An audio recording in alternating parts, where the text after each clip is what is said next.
The Valorian Socialist Republic shares its southern border with the Solothurn and Aargau cantons of Switzerland, a land of chocolate, cuckoo clocks, and perfectly legitimate banking services with a terrifyingly organized and deeply responsible population. The Swiss view the VSR much as a respectable elderly couple might view a set of inconvenient and noisy students who had moved in next door and begun holding wild drug-fueled parties. Karl Schenk, Lutheran pastor and 6 times president of the Swiss Federation, once described their northern neighbors as almost as politically exciting as it is botanically.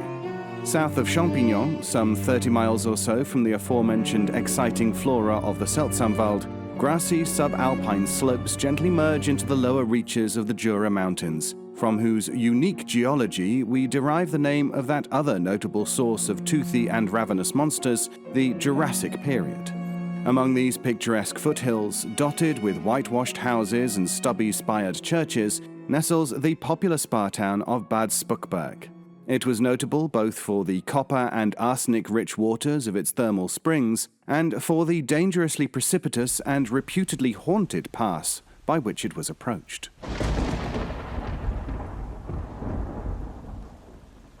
Are you sure we're going the right way? This is the most direct route, unless you want to take a detour halfway to Nugla St. Pantaleon. It's just, that's a really long way down. It probably just looks like a really long way down because it's so dark and spooky. And also you can't see anything. It can be both. I'm fairly sure it's both. I am going to ignore your very hurtful implications about my ability to keep this vehicle safe on a mountain road because I love you, and I am sure you couldn't possibly mean to impugn my driving. If you are that concerned that we are going the wrong way, then check the letter. There was a map enclosed with it. Eisen, Telesphore, and Colette had finally had a chance to return to the Torreya post office, which could be very loosely described as their business address. Despite the poorly drawn wanted posters dotted around the various walls and billboards of the city, they had managed to evade the notice of Torreya's famously lax constabulary and also to pick up several months' worth of mail from their neglected P.O. box. In said postbox, among various death threats, solicitations, unpaid bills, junk mails, and other circulars, there had been an anonymous letter on fine quality paper impregnated with a cloying floral scent.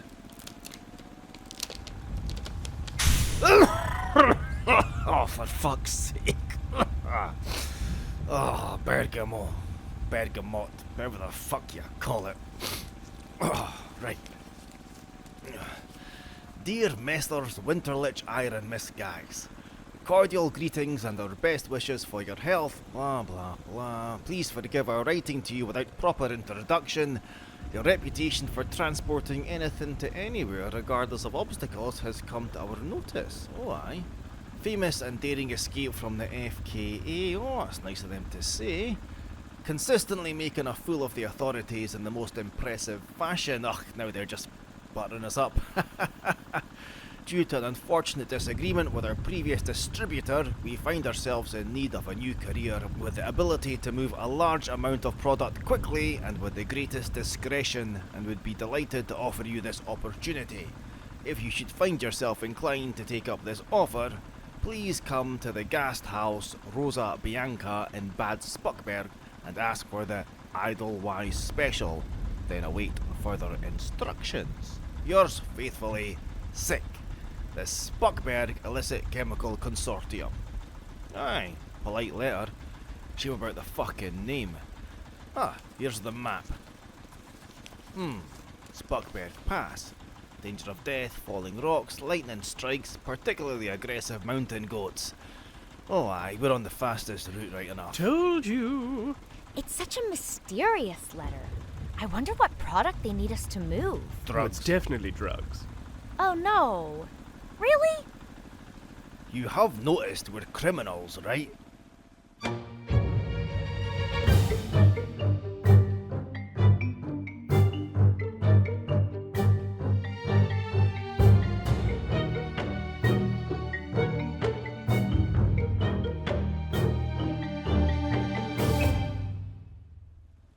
I had hoped we were just smuggling illegal cuckoo clocks or something? I'd rather it was drugs. Imagine you passed a checkpoint on the hour and all of them just suddenly fucking went, cuckoo, cuckoo. Busted. I don't know. Drugs? That... If the idea unsettles you that much, you can leave the business to us and go for a nice self-esteem bath and massage. That does sound relaxing. Hey, is that letter for me? Oh aye, it is. Here you go. Well, you've actually got two. Ooh, one from Paris. Oh, I think I sent this to myself while I was body swapped with Ariadne. That's important. I'll hold on to that for later. And this one...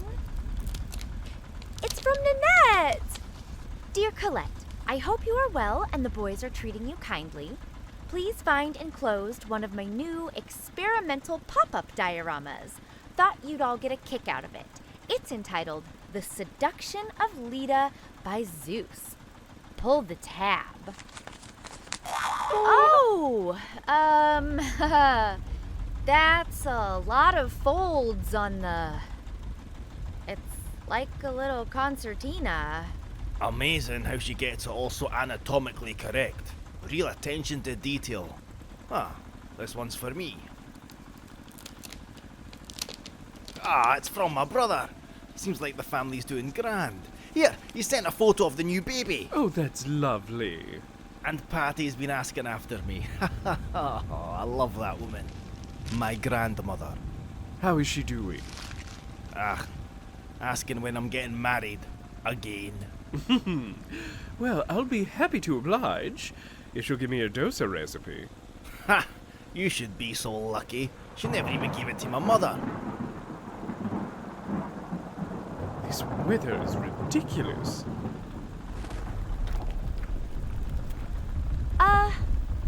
I don't think that's thunder. Rock slide!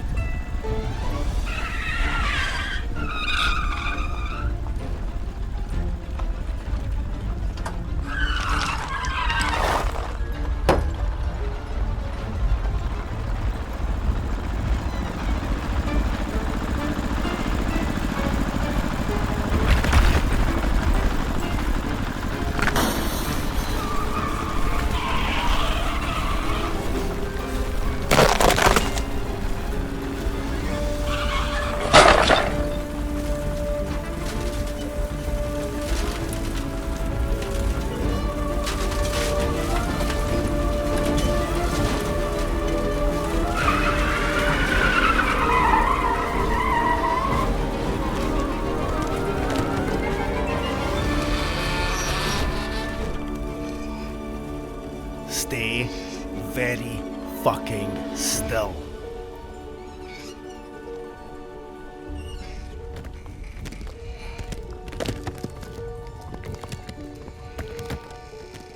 Are we going to die? We are, if you don't let me concentrate.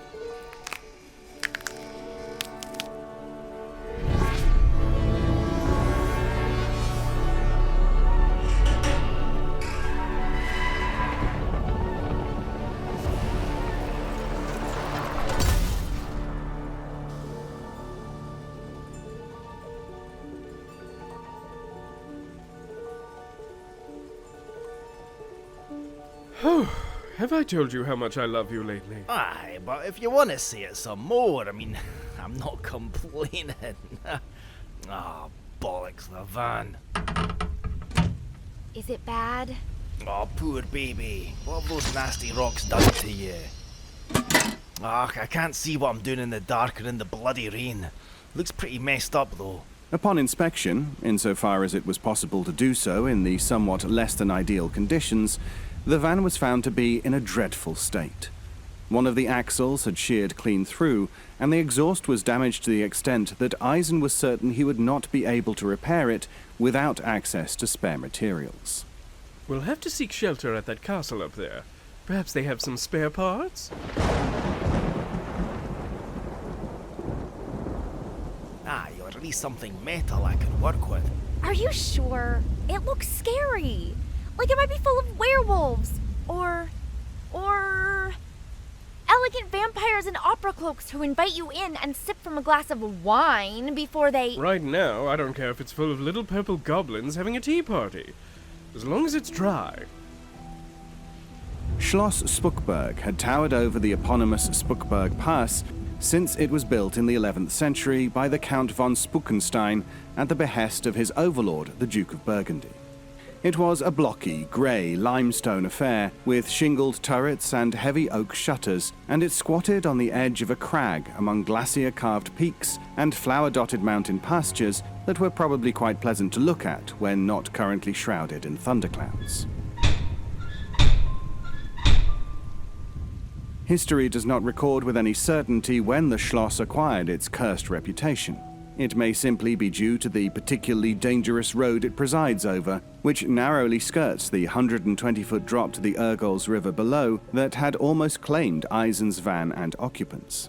Local legends suggest that the curse was inflicted with the dying breath of the fourth Countess Spukenstein, who cast herself from the west turret after discovering her husband was either an adulterer, a traitor, or a werewolf. Oral tradition recorded by folklorists of the period varied regarding the exact nature of the fourth Count's proclivity.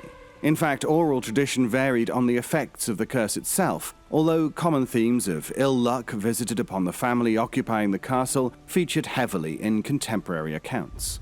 Whatever the nature or origin of the curse, the mere mention of Schloss Spukberg was enough to make the region's peasantry fervently cross themselves and reach for a nearby Bible, bottle of holy water, or reliquary containing the dubiously provenanced toe bone of some saint or other.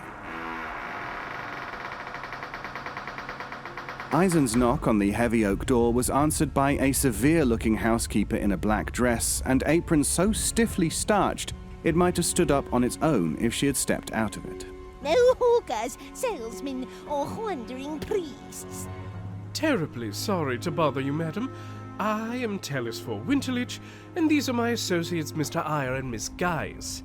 Our vehicle has been damaged in a rock slide. Could we possibly prevail upon you for some help? Please, we're very wet. No hawkers, salesmen, wandering priests, or travellers in distress. Oh, oh, come on. Marguerita, who's that at the door? No strangers, my lord. Damp strangers, my lord. Mr. Winterlich and Miss Geese. Geis? They say their vehicle has been damaged in the rock slide, my lord. Oh, goodness me, how unfortunate. And in such awful weather as well. Let them in at once. Oh, that is so very kind of you. Thank you so much. I suppose you better come in then.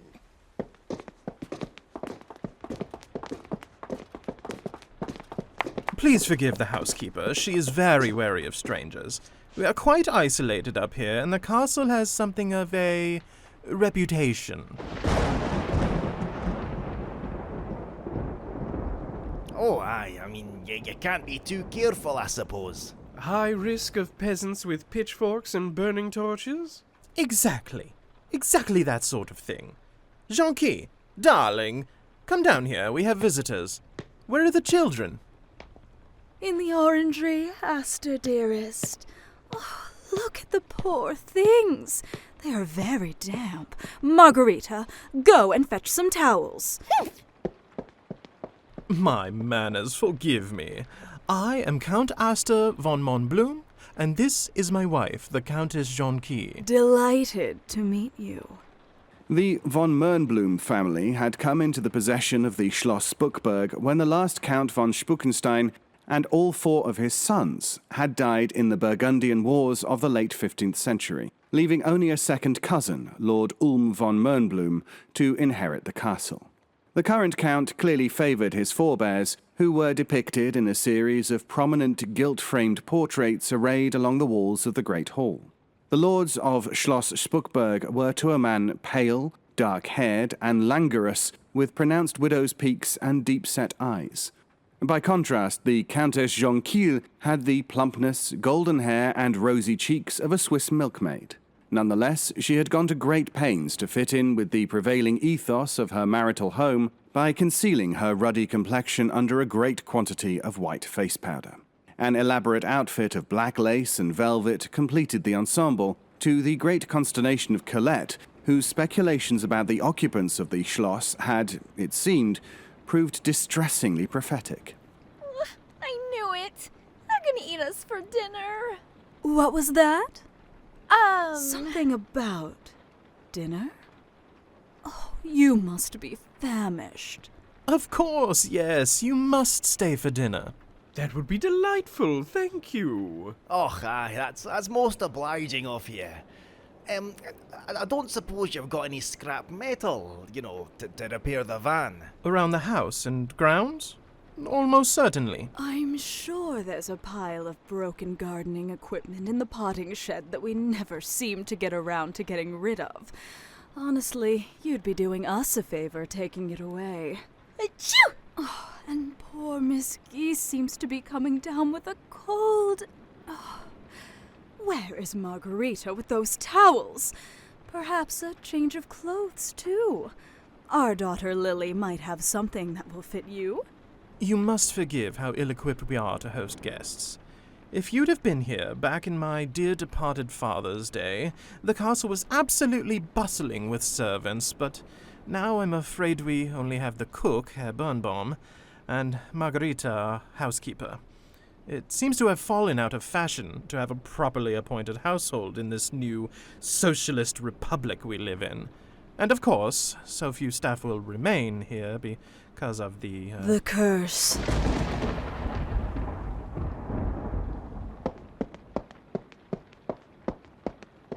I've brought towels. And I've prepared 3 rooms at the top of the Western Tower for the guests. Good thinking, Marguerita. Please, guests, do go and freshen up. Make yourselves at home and so on. Marguerita will ring the bell when dinner is ready. Eisen, Telesphore, and Colette were led by the scowling housekeeper through a series of drafty stone corridors and spiraling staircases to a set of dusty rooms in the Western Tower, equipped with heavy damask curtains, ancient elaborately carved 4-poster beds, and, of course, the requisite large brass candelabra. Colette's room overlooked a series of elaborate knot gardens behind the Schloss, but alas, this otherwise pleasant view was once again marred by the towering thunderclouds and driving rain. We're going to die. Hello, Colette. How is your room? Dusty, where's Eisen? They gave us separate rooms. Here, how come yours has a double bed? Oh, yes. Housekeeper must have given me the biggest one.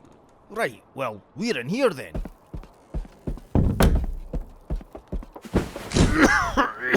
Oh, for fuck's sake! Did you hear them? New Socialist Republic? And those paintings, clearly just the same count over and over again in different outfits. They're vampires. We're going to die. You know what dinner is? It's us. We're dinner. They're not vampires, they're just, What? fucking nobility. Well, I think they seem delightful. Oh, sure. They seem great, right up until the fangs come out. I'm too young to die. I'm too young to be hypnotized into submission by a handsome man in an evening dress with piercing eyes and needle-sharp fangs before he... Why don't we explore the castle? Aye, see if we can find that scrap metal. Don't leave me here alone. You can take Colette. Oh, fine. After some time wandering through galleries and halls looking for the potting shed, wherein the scrap metal was purportedly located, Eisen and Colette found their way into the orangery. This turned out to be an enormous steel-framed hothouse attached to the southern wall of the castle's keep. Hothouses of the period were usually heated by simple coal or coke-fired stoves, but the Schloss Spukberg's orangery had been cunningly situated over one of the area's many geothermal sulfur springs, which had been diverted into an underfloor heating system. This resulted in the orangery being pleasantly warm and smelling faintly of rotten eggs. The glass panes were scrupulously clean, unlike much of the rest of the castle, and orientated to catch as much sunlight as possible. Inside were row upon row of carefully tended flower seedlings.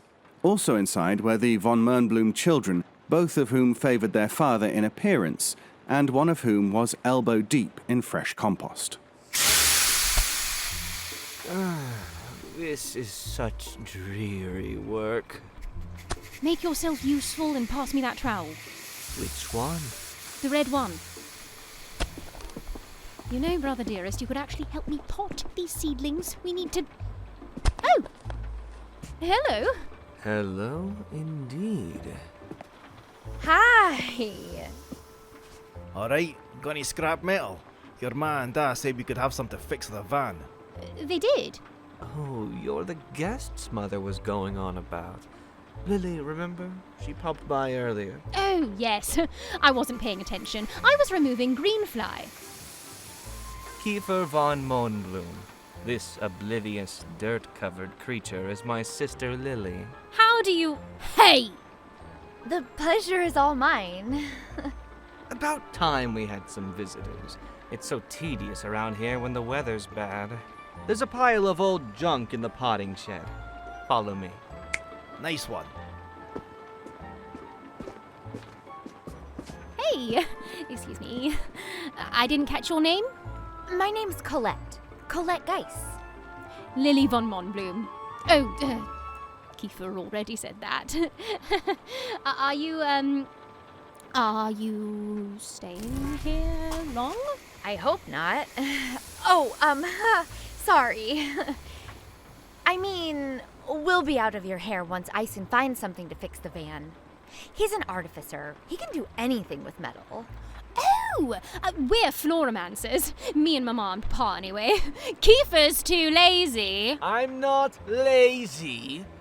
I just prefer other pursuits. You don't say. Did you grow all these? Yes, they're poppies. Do you like them? They're so pretty. So many colors. I like your dress. Thanks. I made it myself. You sew? I used to work in a tailor shop, but now I'm, unattached. Aren't you just... Right, well, I'm gonna take these out to the foyer, give you kids time to socialise. Here, Colette. Don't do anything I wouldn't do. Colette? That fascinator. The crystal one? It's so unusual. Such a lovely clear blue. Like a cornflower. Yep, that is definitely a hat which I can take off. Oh dear, your hand. What? Oh, yeah. I got stabbed with a kitchen knife. It's fine, though. It's just my left hand. I'm pretty sure it's not infected. Well, I know a little bit of healing magic. Would you like me to take a look at it? You could, I guess. I promise, it'll only take a second. Oh, okay. What are you... There. That should do it. Show off. Sorry, I should catch up with Eisen. I'll see you at dinner. You're staying for dinner? Yes, sorry. I have to go. Don't fall for their evil charms, Colette. Stay strong. What was that? I said it was charming to meet you.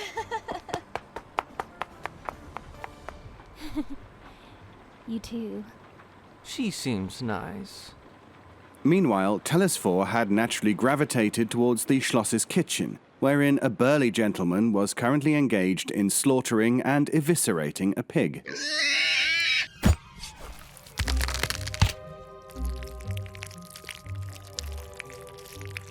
Hello? Herr Birnbaum, I presume? Who are you? What do you want? Telesphore Winterlich. Myself and my associates have found ourselves in an unfortunate accident down in the pass, and the Count has kindly given us temporary refuge and succor. I must say I am deeply envious of how well equipped this kitchen is. I'm something of a chef myself, you know. One can never have too much salt. What is that supposed to mean? Oh, nothing. Just an old Kerside saying. Goodness me, you do have a lot of interesting glassware. I haven't seen this sort of thing since we engaged Francois Louis Caillet to create a life-size chocolate turtle ball for Queen Clara's birthday. The Countess likes her fancy desserts. What do you want? I was looking for an outhouse. That way. Thank you. Are you making blood sausage? That way. Well, toodaloo then. Oh, for goodness Whilst sake. Telesphore was leaving the kitchen and its surly, blood-spattered occupant, Eisen and Colette had inspected a broken watering can, several rusty hose, and some sort of elaborate contraption originally intended to distribute fertilizer, but now damaged beyond repair. Once they had loaded the metal into an old wheelbarrow ready to drag down the hillside, the weather cleared, and Kiefer, who had done absolutely nothing to get his hands dirty, pronounced himself exhausted by all the effort and suggested that they go and wash up before joining his father in the solarium for the usual pre-dinner aperitif. Evening, Papa. I showed our guest to the potting shed. Oh, good. Did you find what you needed? Aye, plenty of useful stuff in there, by the way. Thank you so much. Jonquille and I have just opened a bottle of red. Would you care to join us?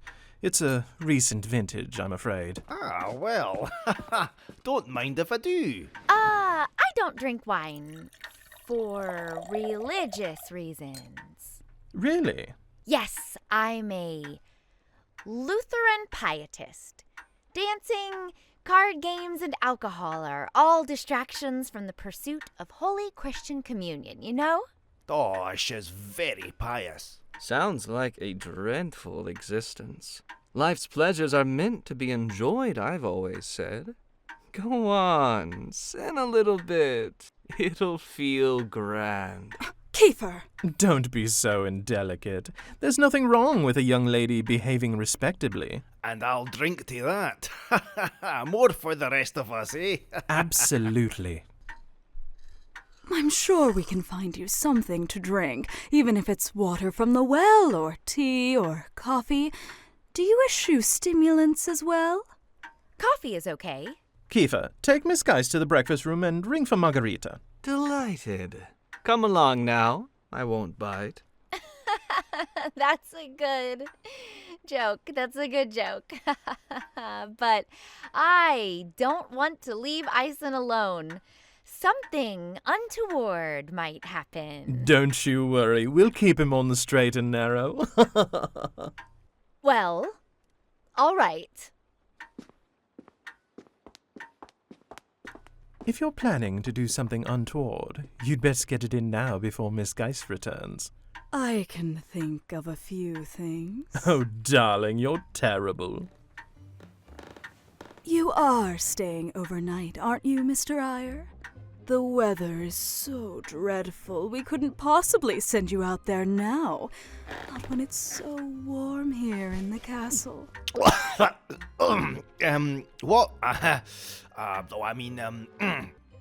Excuse me. I'm flattered, and I would love to, really, but I'm afraid I'd have to run it by my associate first. He's got right of first refusal on that front. Ah, you and Mr. Winterleach. You're Berlinese. I see. How very progressive. And Miss Geist doesn't object? Surprisingly liberal on some things, those Lutherans. At that point, to Eisen's great relief, the dinner bell rang. Dinner was an elaborate affair served on dishes clearly intended for a much larger number of guests, and with ancient silverware polished by successive scullery maids for hundreds of years until any hallmarks had long worn away. It comprised of a light supper of 4 courses. The pig slaughtered earlier, garnished with pears and honeysuckle, featured as the centerpiece of the main course. It was delivered with great ceremony by Herr Birnbaum, who pointedly placed the cruet on the table with the salt directly in front of Telesphore. The conversation was sparkling, and the wine flowed freely, except to Colette, who was provided with a large jug of water decorated with a pattern of enamelled cornflowers and subject to a series of looks from Lilie and Kiefer von Mernblum, which she tried very hard to ignore. Much to Eisen's relief, the Count and Countess had turned their attentions to feeding each other crystallized rose petals dipped in rich Swiss chocolate and suggestively shaped marzipan fruit. Shall we adjourn to the Eastern Gallery for coffee, drinks, cigars, and a further selection of chocolates? No, thank you. I think I would like to retire to my room to pray. Well, if you must. Are you quite sure? No. I mean, yes. Thank you. Honestly, you've been excellent company, but I am quite full and sleepy too, so I think I shall retire myself. Eisen? Wow, to be honest, I wouldn't mind the chocolates. You also look very tired. Oh, fine. With an expression of what she hoped was extreme piety, but in truth resembled an attack of acute gastrointestinal upset, Colette retired to the rooms in the Western Tower, followed by Telesphore and a reluctant Eisen. Telsi, are you alright? It's not like you to pass up on a post-prandial brandy. Did you see the cognac reserve they had? It's probably older than you. Yes, and the cigars are worth a year's average wage. Odd that such a decayed house seems to have access to such luxuries, don't you think? That'll be the ill-gotten wealth of centuries of exploitation. I'm not sleeping alone, you know. Lilie and Kiefer keep looking at me. Longingly. Like they think I'd be delicious. Like they're waiting until I'm in bed and my neck is all exposed. You sure you're not actually looking forward to that? Regardless, I think it would be wise if Colette stayed on the chaise lounge in our room. There's definitely something a bit suspect going on here. Of course there is. They're all vampires. They were drinking blood. No, that was definitely wine. Really expensive wine. It was. They probably put their blood in the wine so they could make you into their thrall. I don't feel like a thrall. Eisen, do you feel like a thrall? I would have noticed if I was a thrall. And so, Colette curled up on the embroidered chaise longue in Telesphore's assigned chamber and tried to sleep, but between the snoring of her companions and the combination of abject terror and acute confusion she was experiencing, this proved completely impossible. She was therefore still staring at the heavy curtains, wide awake, when the door of the room next door quietly opened.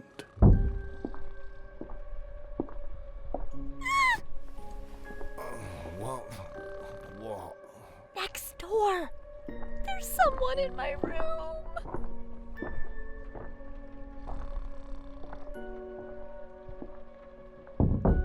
Oh, they're gone. Great. Wake me up if anyone tries to eat you. Eisen? Eisen!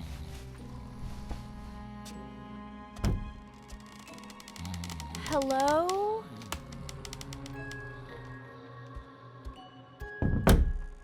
All right, all you creatures of darkness. No funny business, all right? Or I'll say the Lord's Prayer at you. I mean it. Now, I'm gonna lie down here on this couch and I'm going to sleep.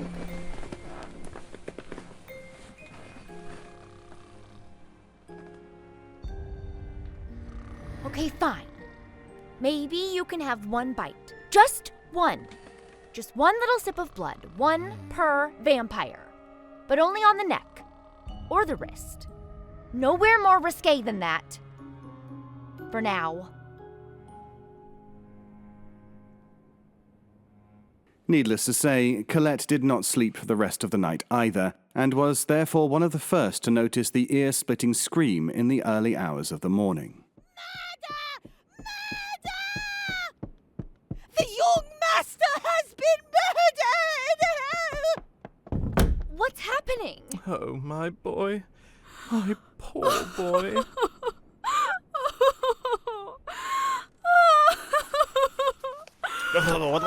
What the hell is going on? Oh, this is my punishment.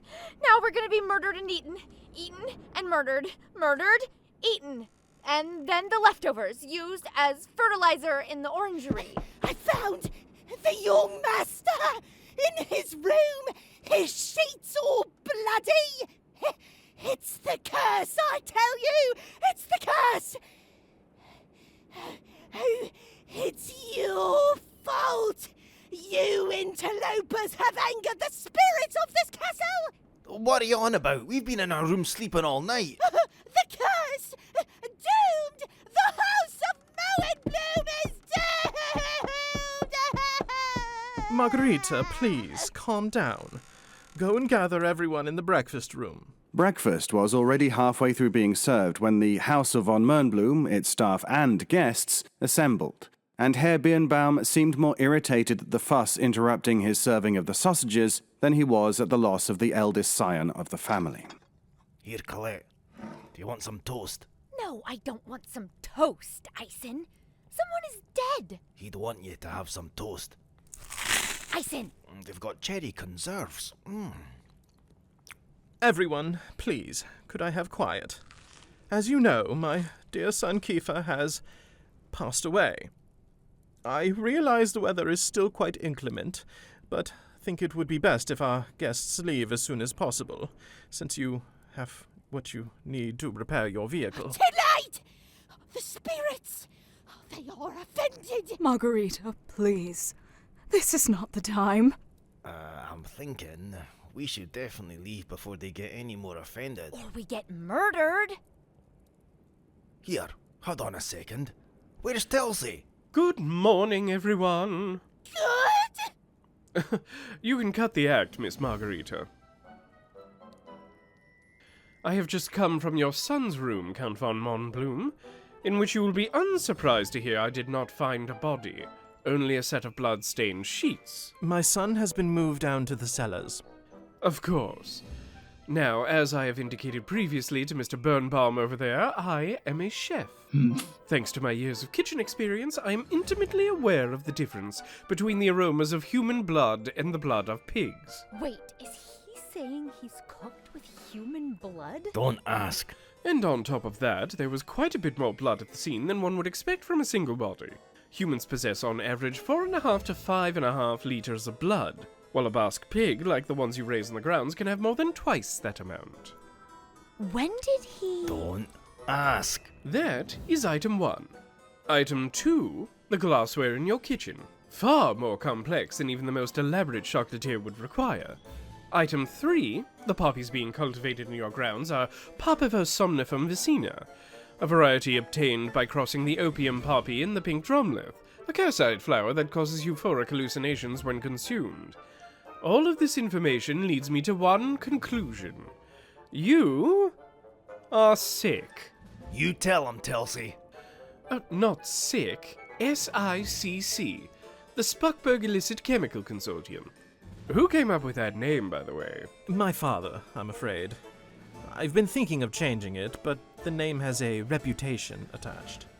Please forgive the deception. Marguerita, the jig is up. Go fetch Kiefer from the secret distillery. I suppose at least you didn't have to stay down there for 2 days, like the last time we had guests. How long have you known? I'm afraid I only worked it out this morning. However, you, I suspect, recognized our names almost immediately. So why did you keep up this elaborate charade? So they're not vampires? No, My immortal soul isn't in danger? not in the slightest. So who was in my room last night? That was me. But you're just like a normal person? You don't want to suck my blood? No, I just wanted to talk to you. Oh. Miss Geiss, we are no more vampires than you are a Lutheran. But I'm glad you thought we were. That's how we keep people away from the opiate operation, you see. Nobody is supposed to know who the Spukberg Illicit Chemical Consortium are. We were very upset when we realized it was your vehicle that got caught in the monthly rock slide. So you're the ones who hurt our van. We are immensely sorry. We've tried to be as hospitable as possible to make up for it without revealing who we are. It would have been a lot easier to just tell us. Yes, probably. As we said, we are very sorry. This was a terrible way to begin a business relationship. I sure hope you all didn't miss me too much. Oh, hello. I thought you'd be well on your way by now. Nope, still here. And I see you're not dead.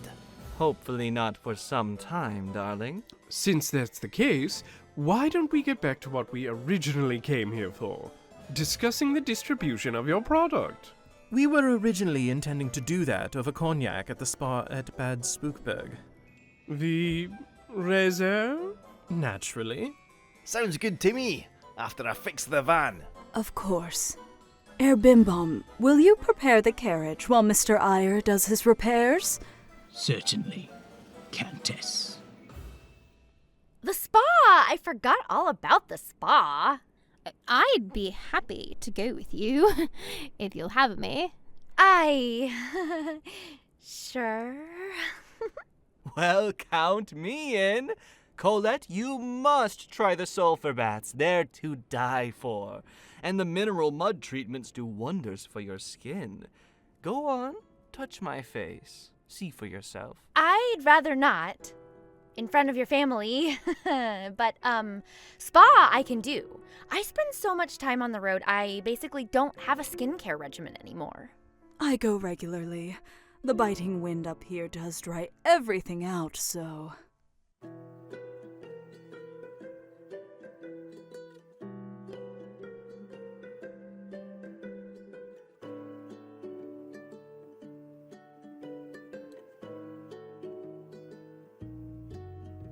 The Kingmaker Histories is a production of We Are Not Alive.